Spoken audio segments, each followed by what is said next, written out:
itu akan ada event keagamaan, ya, seni budaya, olahraga, pendidikan dan sejarah, dan seperti yang lain. Ya, 100 event ini itu akan dikelola oleh IO yang ada di lokal. Kita akan siapkan, kita akan latih IO itu.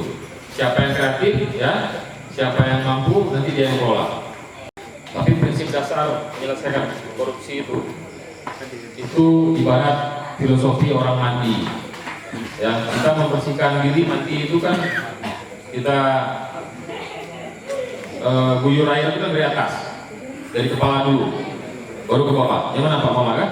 Kahana nama nota akhirnya kan, baru iwati hana kan? Nah, pasti dari atas dia turun ke bawah. Filosofinya apa? Untuk menyelesaikan itu memang harus dari pemimpinnya. Kalau di atas nggak bermain, di tengah nggak boleh bermain ya. Apa solusi Bapak atau kebijakan Bapak seandainya menjabat menjadi bupati dalam menghadapi kesenjangan atau ketimpangan yang terjadi di tengah masyarakat, lingkar tambang yang secara kasat mata terjadi nepotisme dalam pengangkatan atau rekrutmen tenaga kerja, yang dimana selalu kita lihat ada koneksi ke dalam maka dapat bekerja ke dalam. Yang kedua Pak, ini apa bantuan jangka panjang Bapak kepada ibu-ibu atau perempuan-perempuan seandainya menjabat, atau kami dapat membantu perekonomian keluarga? Terima kasih. Assalamualaikum warahmatullahi wabarakatuh. Soal nepotisme di Menko, kesenjangan dan ketimpangan di lingkar tambang, tadi sebenarnya saya sudah jelaskan, ya kan, dalam pemaparan saya sudah jelaskan. Prinsip dasarnya itu kan, kalau kepala daerahnya itu berkepentingan untuk semua masyarakat Aceh Timur tidak bermain, saya pikir Menko juga tidak akan macam-macam ya. Prinsip dasarnya itu ada.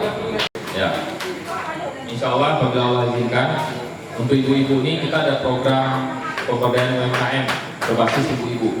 Ya, jadi selama ini ibu-ibu mau berusaha, ya, kadang-kadang nggak punya modal, kan itu kan, mau berusaha tapi nggak ngerti mengembangkannya bagaimana, ya. Itu nanti akan ada program yang mendampingi. Jadi program itu nanti akan ibu-ibu itu yang punya konsep, punya ide mau buat apa, itu akan didampingi dalam program itu, kayak program semacam inkubasi dia namanya. Ya, inkubasi itu kayak anak bayi baru lahir itu, yang prematur, dan masuk ke dalam tabung tuh, diurusin semuanya. Nah, kira-kira inkubasi seperti itu.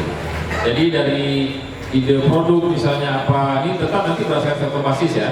Unggulannya apa di daerah ibu, idenya apa, membuat UMKM apa misalnya, itu idenya harus dari ibu, ya.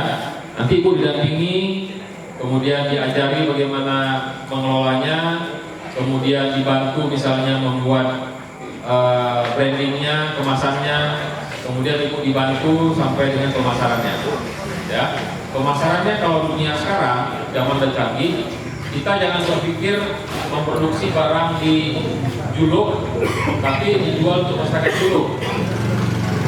Kita produk masyarakat Juluk itu bisa kita jual ke luar negeri. Menurut saya harusnya itu kalau kategori unskill itu harusnya 100%. Harus ada warga di tingkat tambah dulu. Kecuali itu bicara skill sebenarnya. Nggak ada 10% pun dari modalnya badan usaha di daerah. Nah, ternyata mimpi yang tadinya. Jadi mensosialisasikan kepada masyarakat apa itu AMDAL, peraturan yang memang yang hak pada masyarakat. Yang ada itu, ada itu oleh masyarakat.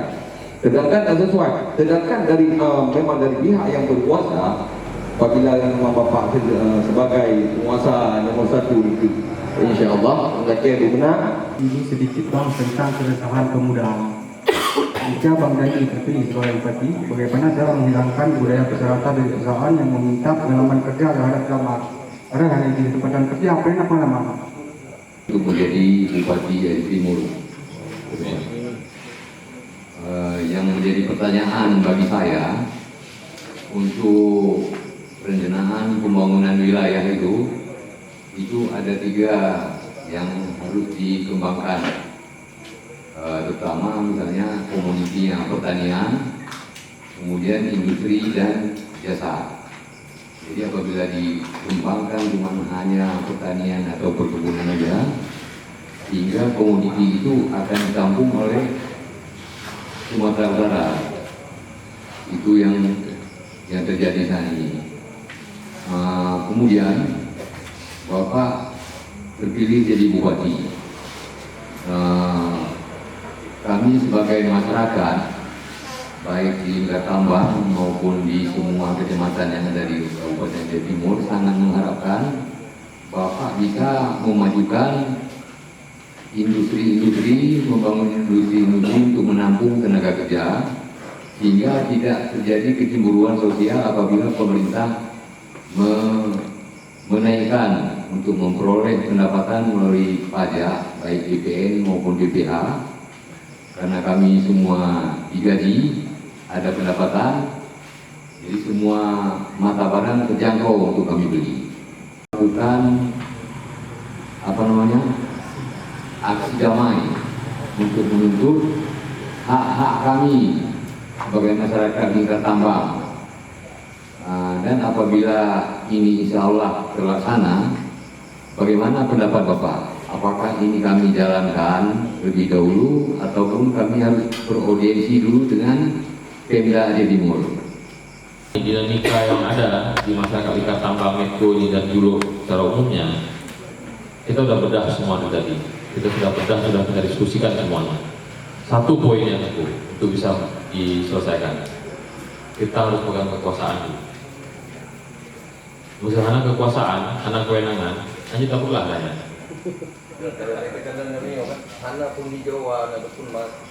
Oke, untuk melakukan itu semua harus ada daya paksa. Untuk ada daya paksa itu ada pada seorang pemimpin yang punya kekuasaan. Coba saya kumpul dengan yang misalnya anak kuasa. Hanya dengar ya, Ini solusinya dengan kekuasaan kita bisa paksa sedikit. Ya, paksa gimana? Kita kan ada punya lembaga pelatihan tadi kan? Kita ada punya lembaga pelatihan. Kita ada latih anak kita 3 bulan atau 4 bulan atau 6 bulan sekalipun nggak salah. Kita biayai sampai dia jadi keluar sertifikatnya. Dan kita latih dia untuk skill yang memang akan menjadi tugas pokok waktu dia kerja.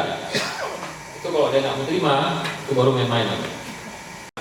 Jadi setiap industri yang muncul, misalnya kota pertanian, itu kan jadi sentra beras. Kan?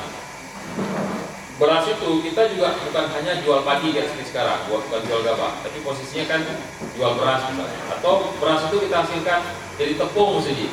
Nah, pada saat kita produksi jadi tepung misal, itu kan muncul industri baru tuh, muncul modal baru di situ, muncul lapangan kerja baru di situ, ada sektor jasa juga di situ, ada kemasan segala macam, itu kan jasa tuh, Pak. Nah itulah namanya yang dimaksud yang hilirisasi. Jadi muncul turunan-turunan pekerjaan dari industri yang kita munculkan tadi, dan setiap lapisan turunan tadi itu pasti muncul kebutuhan modal baru, investasi baru, lapangan kerja baru otomatis. Ya, masyarakat itu kita dijamin undang-undang untuk mengeluarkan berpendapat ya apapun itu, yang penting tidak dalam konteks melanggar ketentuan anarkis dan lain-lain. Silahkan ya, itu kan bagian dari perjuangan masyarakat Lingkar Tambang. Yang jelas malam ini saya secara pribadi selaku calon Bupati Aceh Timur sudah mendengar aspirasi masyarakat Ring 1 Lingkar Tambang. Saya sudah catat apa yang menjadi poin-poin ini, dan lebih kurang memang sama dengan konsep-konsep yang sudah saya siapkan untuk menjadi solusinya, insya Allah. Kira menambah penghargaan setinggi-tingginya, rasa syukur yang mendalam terhadap berlangsungnya acara ini. Ya, terima kasih kepada guru-guru pemandu, tokoh-tokoh masyarakat, ya, abang-abang, adik-adik, ya, sudah diberi kesempatan untuk bicara, untuk menyampaikan visi misi, ya, di hadapan tokoh-tokoh tingkat 1, grade 1 Lingkat Tambang, dan masyarakat Juruk Jaromu, Dramamu. Ya. Terima kasih. Dan saya harapkan, saya mohon apabila sepakat, ya, pilihlah calon pemimpin untuk menjadi kepala daerah di 27 November nanti. Ya, caranya 2. Cara pertama, kalau memang sudah setelah mendengar, melihat, menganalisa, kemudian sudah punya jatuh pilihan ke 04, berarti tinggal 27 November itu coblos 04. Kalau masih ragu-ragu, karena mungkin dari 4 pasangan calon itu masing-masing punya kelebihan, masing-masing punya kekurangan, ya, saran saya istiqarahlah. Istiqarahlah, kita punya waktu misalnya minggu tenang 3 hari sebelum pemilihan, istiqarah. Mohon petunjuk kepada Allah mana calon pemimpin yang terbaik buat Jawa Timur. Kenapa? Sebagai umat Islam, kita paham, kita percaya, kita imani bahwa Bupati, Wakil Bupati 2024-2029 sudah tertulis di Lauh Mahfuz. Kamu tahu ini soal. Ya, makanya nggak perlu kita ribut-ribut. Ya, paslon 04 kan tengok seluruh-seluruhnya santai-santai aja. Nggak perlu ribut, nggak perlu ada kubruk sana sini. Karena apa? Kita cukup percaya diri dengan kemampuan kita. Bahwa dan ini mungkin momentumnya untuk kita memurnikan politik di Jawa Timur. Ya, silakan gunakan hati nurani, dan kalau perlu, seperti saya bilang tadi, kalau belum bisa menentukan pilihan, sekaranglah di 3 malam terakhir sebelum hari H. Insya Allah. Ya, itu aja harapan kami. Terima kasih kepada Allah, kita berserah diri. Ya, mudah-mudahan semua upaya kita, ya, berpolitik untuk mewujudkan kesejahteraan Aceh Timur, untuk memajukan Aceh Timur ini bisa bernilai ibadah. Amin. Mohon maaf saya, berbagai maaf rehat pada guru-guru pemandu, tokoh masyarakat, pada bang-abang, adik-adik. Apabila bermanfaat penyampaian lebih-lebih apa, berbagai maaf. Itu semata-mata hanya karena semangat saja. Ya, demikian. Wabillahi taufiq wal hidayah. Assalamualaikum warahmatullahi wabarakatuh.